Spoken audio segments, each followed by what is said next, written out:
What do you feel like is the biggest misconception about remote application? I think the biggest misconception in remote application is you're a coward. Facebook's going to yell at you if you do it. Transitional attack is not sitting outside for 15 minutes putting water through a window.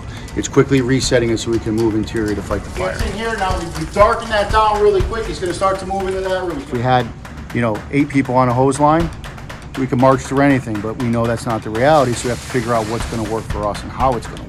On this episode of Fully Involved, the crew is investigating how Connecticut Fire Academy is helping low-staffed crews put out fires faster, with instructors Pete Morotto and Brian Hurst. 6 questions we'll ask. 1. What does it look like to reset fire from outside without losing time? 2. How do you coordinate to make things better for the search crew? 3. Why does Captain Morotto recommend a handline and not a monitor? Number 4. What type of nozzle works best for this tactic? 5. What nozzle-technique problems do these guys see? And finally, 6. How can low-staffed crews get the most out of this training? Plus a bonus Tailboard Talk with author and CFA Director of Training, PJ Norwood. 20 minutes of expert training coming your way right after this. You can cut this if it's not the opinion of TFT, but I...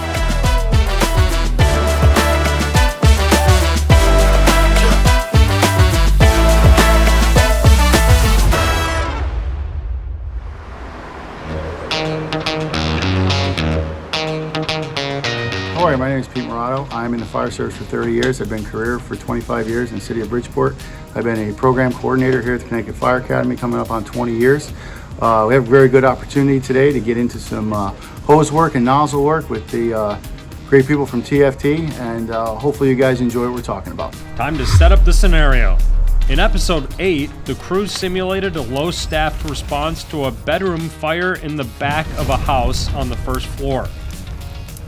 Now in episode 9, the crew focuses on resetting a living room fire in the front of the house using exterior water application. The goal is to get upstairs to a second floor bedroom, which is what the crew will tackle coming up next in episode 10.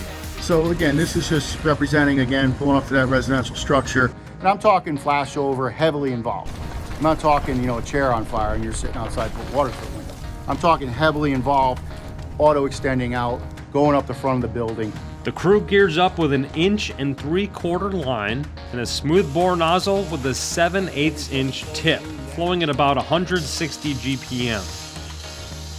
Time for question 1. What does it look like to reset fire from outside without losing time? Touching on remote water application or transitional attack. And what is it? Again, like I told you, transitional attack is not sitting outside for 15 minutes putting water through a window. It's quickly resetting it so we can move interior to fight the fire. So again, if we had conditions of heavy fire showing out of a window, maybe right next to the front porch, the front door might be open, might not in this condition, it's open. We're starting to see the effects already of fire starting to roll out of the room because we created that flow path and started to light off. So now I'm going to quickly get up here, take a knee. All right, he's going to reset that room. The way he's going to do it is a straight stream at the top of the window.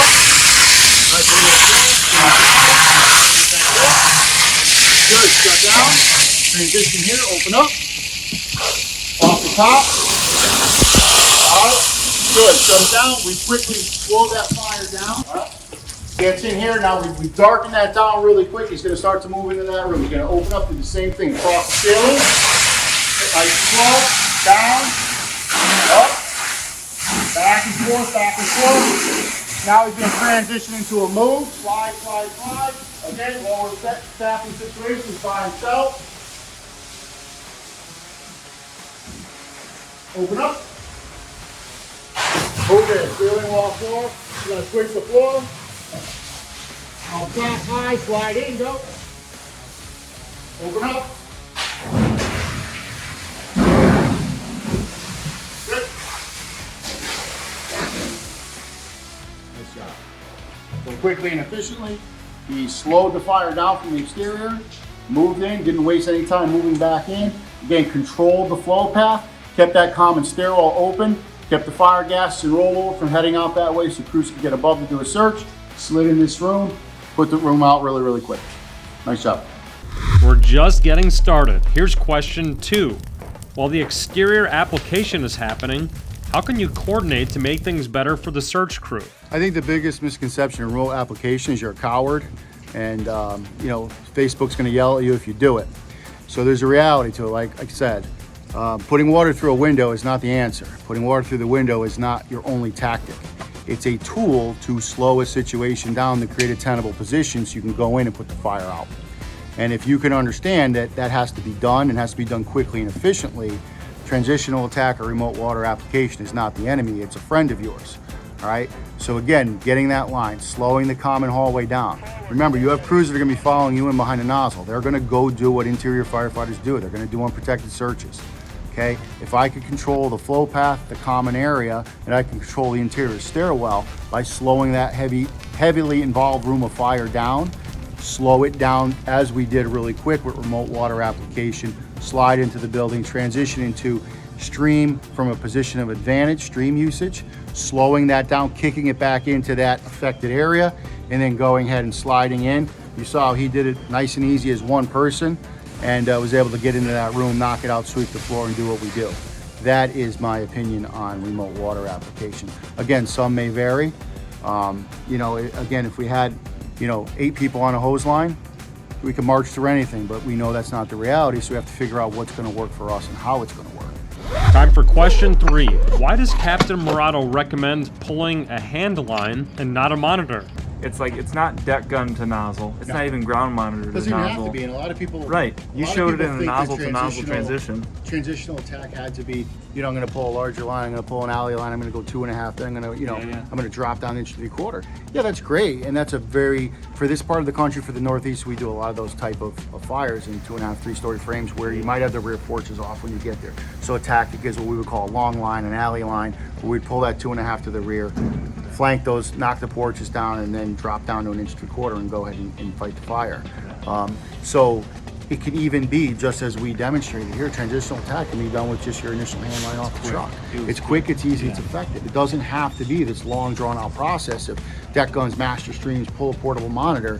Absolutely not. And I think that's what a lot of people thought it had to be first. Oh, I got to go master stream or defensive first. No, you're not doing anything defensive. All he did was suppress that fire as he was ready to mask up to go in. So yeah, technically it's transitional attack, but technically it's a sound tactic that might need to be done. Question 4. What type of nozzle works best for this tactic? What are the pros and cons of nozzle choice, the different options before you? How should people be thinking about that choice? Oh, so that's a trick question, right? All right, so no. So it comes down to either A, what you've used forever, or what your feeling is. You're going to be very either pro smoothbore or pro fog or pro combination nozzle. There are benefits to both. Again, what are we going to get out of a solid stream? So if we truly look at what solid stream is, can you effectively do it from both nozzles? 100%. Okay. If you look at, like, we're using a 7/8 tip with almost a medium-sized tip, which gives you a nice laser beam out of that tip. Some are fans of a shorter nozzle, some are medium, some like the long barrel nozzle. I like getting that laser beam stream, out of a nice 7/8 tip. It gives you good reach, it gives you a nice stream, it gives you good penetration. Some departments, again, it's about water application at that point. So if you're using a fog stream and that's the way you want to go, obviously for interior firefighting, make sure it's right to fight and it's always on straight, solid stream. But again, it's going to be a preference. I do like, and only my opinion, you can cut this if it's not the opinion of TFT, but I like a smoothbore as it sits because there's less variables as far as checking your stream. If I don't have adequately pumped line and I open that line or I have a series of kinks, I'm going to know immediately. Whereas with a fog nozzle or combination style nozzle, I may not understand that I don't have a workable stream as an inexperienced nozzle person, right? People with experience are going to understand, all right, this is how it should feel, this is what it should look like. But if you have somebody brand new out of the fire academy and they roll up and say, okay, yeah, I got water, I'm good, but they don't have the gallonage needed for the job, it might be a problem. Where at that nozzle, you're going to tell right away because you're not going to have a stream. So I am a fan of the smoothbore nozzle for that reason. What if you could have smoothbore stream and gallonages, but with a fog pattern ready to go? I think there's a lot of departments that are struggling with an internal argument between going smoothbore or staying fog. And this nozzle checks a lot of boxes. It gives you a dispersed pattern. It's low operating pressure, meaning low reaction force. It's high volume. It's a solid bore stream. The fins can mechanically agitate foam. So if you're using more of a Class A foam, that's going to be a friendly option for you versus trying to do a foam tube. So you've got a few things on the Vortex that are unique. If you want to learn more about the Vortex nozzle or any other of our smoothbore suite, check out tft.com/shop.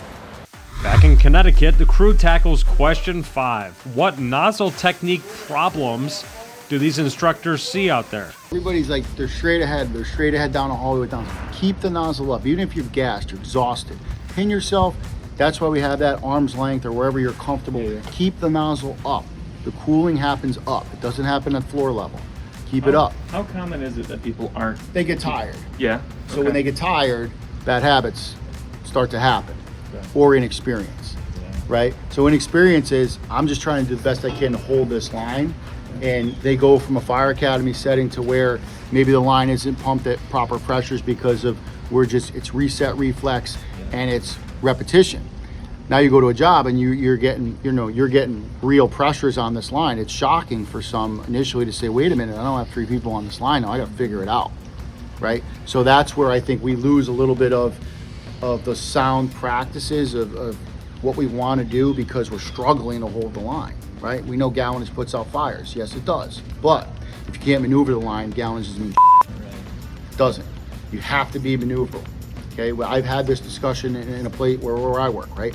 We don't have a water problem. We have maneuverability issue. And I think most departments have maneuverability issue with the line because we're not sure we don't do it as much as we used to.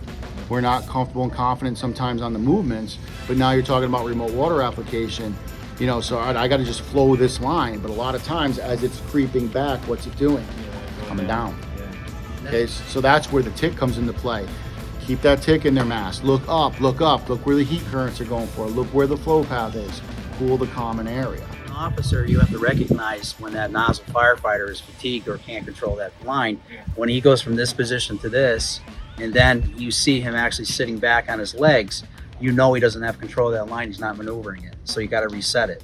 So basically just tell him to shut down half bail, reset that line, let's move forward. Why do we say half bail? Why do we say half bail? Some water's better than none. Right, even a half bail, I'm moving some water. Even if you kept it high, a little bit sliding, it's better than nothing. Right, but nothing's going to counter that reach of the stream. If you get that laser beam stream down that hallway, and you start letting it do what it does and deflect it off of things, and truly watch in the room what the water's doing. Like you'll see it in the water mapping properly. To truly watch what the water's doing, it's like, wow, he's not even near that room. And if there was a fire in that room, it'd be completely out. So there's something to it. You got to buy into at least where the water needs to go. And question 6, how can low-staffed crews get the most out of this training? You're looking at mid-sized departments and even rural departments that may have anywhere between 3 or less. So to basically advance the line to the second floor is going to take people. So that would be probably marrying up companies to do that. So your initial fire attack into a stairwell could just be remote because you only have that one firefighter on the nozzle and maybe his backup person or officer, getting the line, pre-staged and getting it operating as quickly as possible. And then when the rest of those troops come, now you can start advancing to that floor. When I talk about position of opportunity, the opportunity is what you see in front of you. The apparatus is parked in front of the building. You got fire on the A side coming off the second floor. If I'm charging the hose line out here, why not hit it? And then start advancing to the stairwell.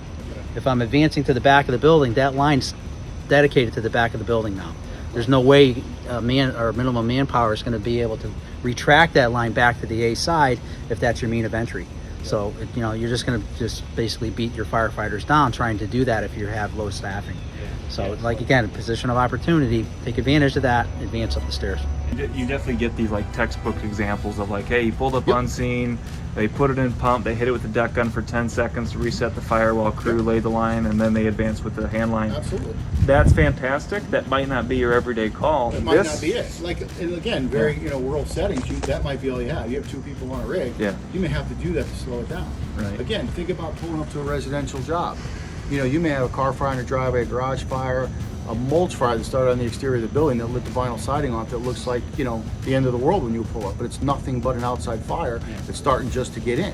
So slow that down and get a good understanding of what you're doing, right? If it's not apparent, if it's not a couple windows when you arrive, right? And even so, could you have slid in there and just went into that room? 100% you could have. But what you did by just putting a quick hit on it was you stopped the auto exposing to the upper floors, right? You've slowed it down a little bit. You've controlled that common area, again, for people passing you or getting into the stairwell.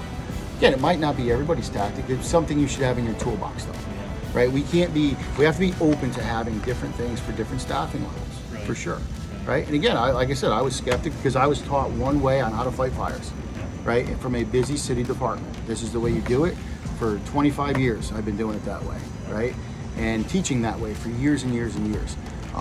But again, and I use this tagline all the time, to be aggressive, I had to understand the science, right? I want to be the best one on the Fireground, as we all do. If you're telling yourself you're not a type A person in the fire service, you're lying to yourself.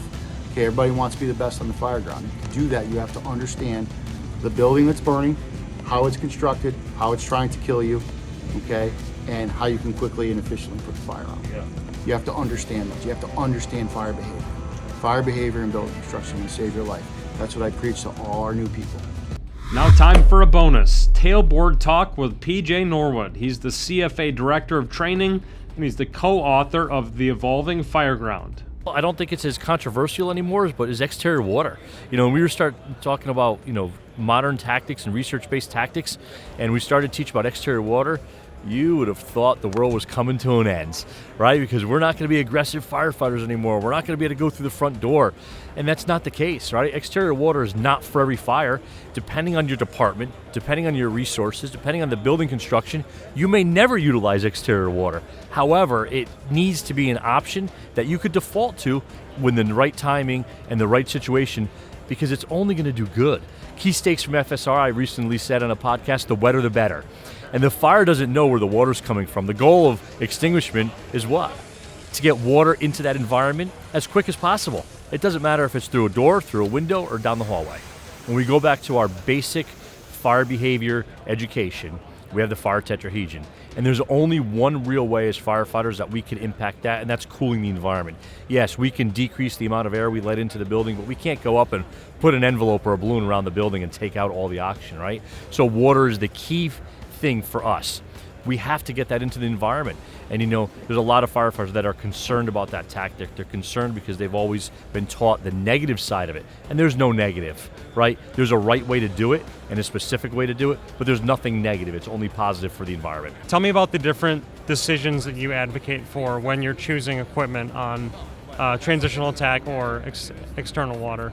It's actually interesting you bring up exterior water and the blitz attack, right? That was something I was trained on. It was always acceptable and was okay. And doing a little research with some Chicago firefighters, we found that that was actually originated in Chicago in 1976. And they started applying it in the 80s in Chicago.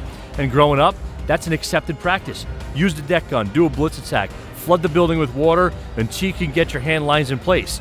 So it was okay to flow all those GPMs from a deck gun from the exterior, but it wasn't okay to flow 150 gallons per minute from an 1 3/4 hose line. Those are the things that I don't understand. So as far as equipment, you want a smooth bore or straight stream. You don't want to use fog. When you're applying that water, you don't want to move that nozzle around. You want to keep it tight in that window, steep, steady, and then seconds until that environment starts changing. So when we start talking about equipment and thinking about first arriving tactics, my focus would be, depending on your crew size and the resources available, how can you deploy your equipment the quickest and get water on the fire? Whether that's a deck gun, whether that's an 1 3/4 hand line, right? That's going to be really dependent on your engine company and your secondary resources. And the thing that we also see often is many policies and procedures have the first two engine stopping at a hydrant, wrapping at a hydrant, then going in. That takes minutes. Many fires today don't require that much water application if you're doing it right.